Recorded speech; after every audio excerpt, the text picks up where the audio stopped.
السلام علیکم۔ ایک بار پھر میں آپ کے لیے ایک بہت ہی خوفناک کہانی کے ساتھ حاضر ہوئی ہوں۔ اگر آپ نے میرے چینل سٹوریز ہب کو سبسکرائب نہیں کیا تو پلیز کر دیں اور بیل آئیکن کو بھی دبا دیں تاکہ آپ کو میری ہر کہانی سب سے پہلے مل سکے۔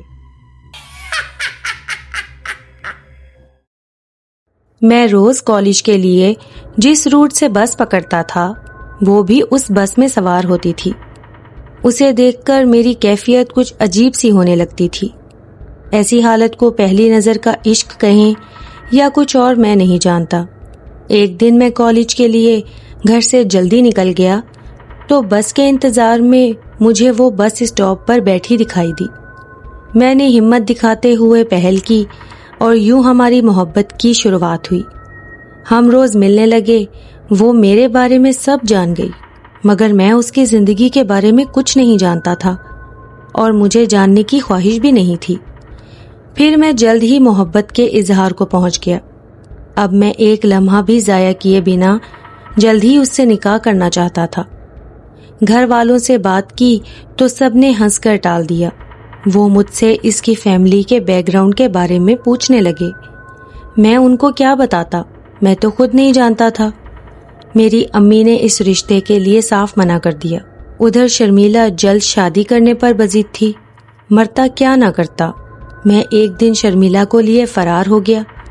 ہم نے کسی اور شہر جا کر اپنا آشیانہ بنا لیا۔ میں نے بہت بڑے ہوٹل میں ویٹر کی ملازمت کر لی اور کرائے پر ایک کمرے کا مکان لے کر شرمیلا کے ساتھ ہنسی خوشی رہنے لگا۔ سال دیکھتے ہی دیکھتے بیت گیا۔ زندگی کو مانو پنکھ لگ گئے تھے۔ ہماری خوشیاں ساتویں آسمان کو چھو رہی تھیں۔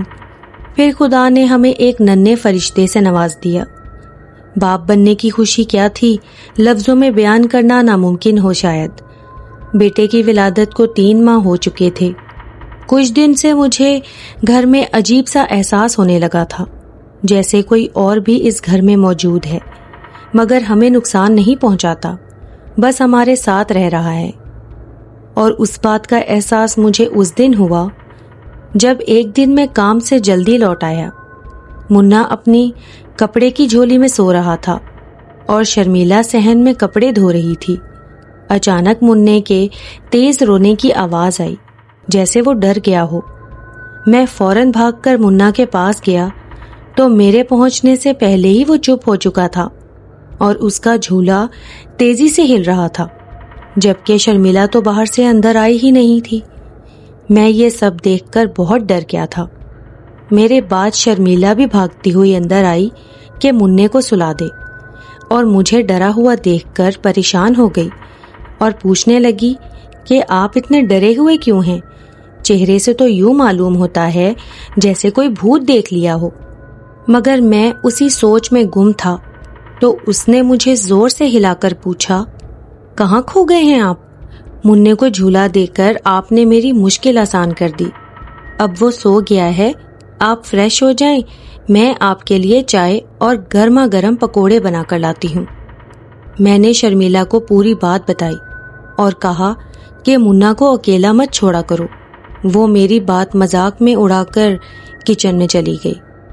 منا کو جھولے کی بہت بری عادت ہو گئی تھی اور جھولے کی بنا وہ سوتا نہیں تھا۔ غالباً ایسا پھر نہ ہو، یہی سوچ کر اس مہینے میں نے اوور ٹائم لگایا کہ اپنے بیٹے کے لیے ایک اچھا سا جھولا اور کچھ کپڑے خرید لیتا ہوں، کیونکہ ہمارے ہاں بچوں کو مغرب کے بعد جھولی میں سلانے پر سختی سے منع کیا گیا ہے اور منا جھولے نہ ملنے پر ساری رات بے چین رہتا تھا۔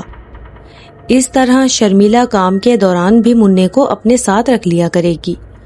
شرمیلا جھولا اور کپڑے دیکھ کر بہت خوش ہو گئی کہ اب رات سکون کی کٹے گی اور منا جھولے میں خوب دیر تک سویا کرے گا، کیونکہ وہ رات کو بار بار اٹھتا تھا اور اس کے ساتھ شرمیلا کو بھی بار بار اٹھنا پڑتا تھا۔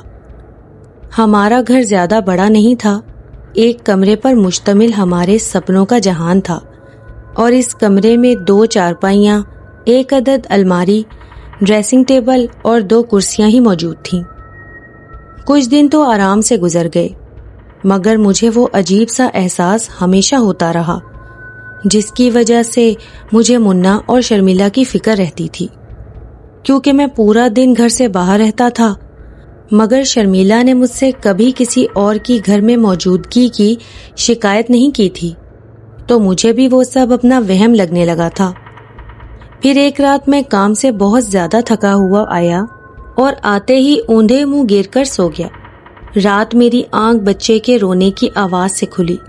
میں نے ذرا سا پیچھے مڑ کر دیکھا تو شرمیلا ساتھ والی چارپائی پر سو رہی تھی۔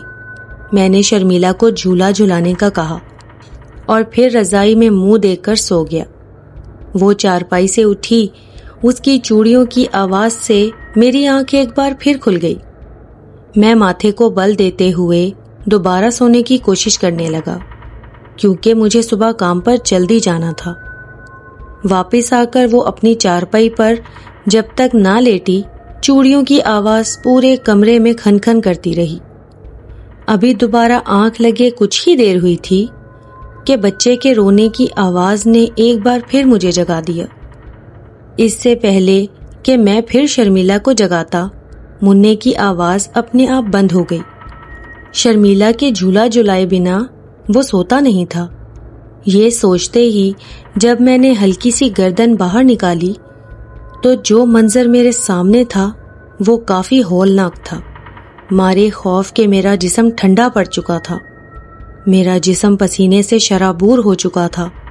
شرمیلا کا ہاتھ میرے اوپر سے ہوتا ہوا جھولے تک جا رہا تھا۔ وہ خود تو اپنے بستر پر لیٹی تھی، مگر اس کا ہاتھ اتنا لمبا ہو چکا تھا کہ وہ بآسانی میرے اوپر سے ہوتا ہوا دور جھولے تک پہنچ گیا تھا۔ شرمیلا چارپائی پہ لیٹی لیٹی جھولا جھلا رہی تھی اور میرا مارے خوف کے برا حال تھا۔ ایسا لگ رہا تھا جیسے ابھی میرا دم نکل جائے گا۔